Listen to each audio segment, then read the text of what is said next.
മോദിയല്ല, സവർക്കർ രണ്ടാം ജന്മമെടുത്തു വന്നാലും തൃശൂർ ആർക്കും വിട്ടുകൊടുക്കില്ലെന്നായിരുന്നു കോൺഗ്രസിന്റെ മഹാജനസഭയിൽ പ്രതാപൻ പറഞ്ഞത്. ഒപ്പം 20 സീറ്റിലും ജയിച്ച് ഞങ്ങൾ ഇത്തവണ രാഷ്ട്രീയ ചരിത്രം തിരുത്തുമെന്നായിരുന്നു KPCC പ്രസിഡന്റ് K സുധാകരൻ ഊന്നി പറഞ്ഞതും. തൃശൂർ ആരെടുക്കുമെന്ന് തീരുമാനമായിട്ടില്ലെങ്കിലും തിരഞ്ഞെടുപ്പ് പ്രചാരണത്തെ തൃശൂർ ഇങ്ങെടുത്തു കോൺഗ്രസ്. പ്രധാനമന്ത്രിയെ ഇറക്കി BJP കേരളത്തിലെ പ്രചാരണത്തിന് തൃശൂരിൽ തുടക്കമിട്ടപ്പോൾ AICC അധ്യക്ഷനെ തന്നെ രംഗത്തിറക്കിയാണ് കോൺഗ്രസിന്റെ നേരിടലുണ്ടായത്.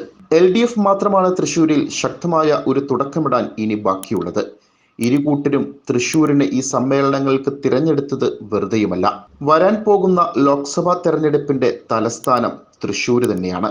ജനുവരി 3 വനിതാ സമ്മേളനത്തിനെത്തിയ പ്രധാനമന്ത്രി നരേന്ദ്രമോദി കേന്ദ്ര സർക്കാർ നടത്തിയ ജനക്ഷേമ പദ്ധതികളുടെ പ്രചാരണത്തിനാണ് വേദി പ്രധാനമായും ഉപയോഗിച്ചത്.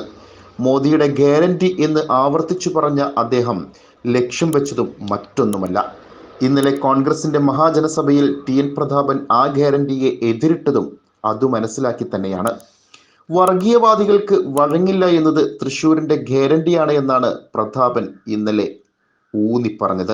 തൃശൂരിൽ മത്സരം BJPയും കോൺഗ്രസും തമ്മിലാണ് എന്ന് TN പ്രതാപൻ MP പറഞ്ഞത് LDF പാളയത്തെ ചൊടിപ്പിച്ചിരുന്നു.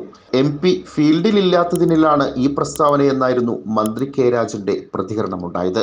മാത്രമല്ല, TN പ്രതാപന്റെ പ്രസ്താവന കോൺഗ്രസിനുള്ളിലും വിവാദമാവുകയും ചെയ്തു. തുടർന്ന് DCC പ്രസിഡന്റ് ജോസ് വള്ളൂർ നേരിട്ട് തന്നെ പ്രതാപനെ തിരുത്തുകയും ചെയ്തു. മത്സരം UDFും BJPയും തമ്മിലല്ല, മറിച്ച് UDFും LDFും തമ്മിലാണ് മത്സരമെന്നായിരുന്നു തൃശൂർ DCC പ്രതാപനെ തിരുത്തിക്കൊണ്ടും തള്ളിക്കൊണ്ടും രംഗത്തിറങ്ങി പറഞ്ഞത്. BJPയും കോൺഗ്രസും സ്ഥാനാർത്ഥികളെ ഏറെക്കുറെ ഉറപ്പിച്ചു കഴിഞ്ഞു എന്നത് തൃശൂരിന്റെ പ്രത്യേകതയാണ്. പ്രതാപന് വേണ്ടി ചിലയിടങ്ങളിൽ ചുവരെഴുതുകയും അത് പിന്നീട് മായ്ക്കുകയും ചെയ്തിട്ടുണ്ട്. ഇപ്പോഴും മായ്ക്കാത്ത ചുവരുകൾ തൃശൂരിന്റെ പല മുക്കിലും പ്രകടവുമാണ്. LDF സ്ഥാനാർത്ഥിയെ സംബന്ധിച്ചാണ് ഇനി വ്യക്തത വരാനുള്ളത്. 2016 നിയമസഭാ സ്ഥാനാർത്ഥി എന്ന നിലയിൽ VS സുനിൽകുമാറിന് വേണ്ടി തയ്യാറാക്കിയ പോസ്റ്റർ കഴിഞ്ഞ ദിവസം ഇടത് പ്രവർത്തകരുടെ പ്രൊഫൈലിൽ നിന്നും പലരും സാമൂഹിക മാധ്യമങ്ങളിൽ പങ്കുവെക്കുകയും പിന്നീട് അത് മാറ്റുകയും ചെയ്തിട്ടുണ്ട്. City voice, Thrissur.